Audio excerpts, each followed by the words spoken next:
அதாவது ப்ளஸ் பார்த்தீங்கன்னா இலைகள் புதுசாக வரும். ஓகேவா?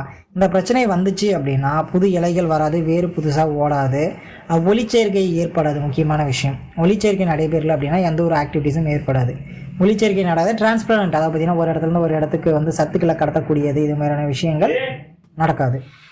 செடிக்கு தேவையான சத்து ஒரு இடத்துல இருந்து இன்னொரு இடத்துக்கு போகலை அப்படின்னா பயிரோட வளர்ச்சி ஒழுங்காக இருக்காது. அது வந்து பார்த்திங்கன்னா இப்போ கருது வருது அப்படிங்கிற மணிகள் வர டைமில் இதுமாரி பிரச்சனைகள் ஏற்பட்டுதுன்னா மணிகள் ஒழுங்காக பிடிக்காது, வந்து பார்த்திங்கன்னா அந்த வெள்ளை வெள்ளையாக வருது, இது மாதிரியான பிரச்சனைகள் எல்லாமே வரதுக்கான வாய்ப்புகள் ரொம்ப அதிகம்.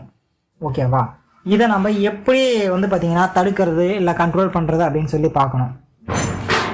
ஓகேங்களா?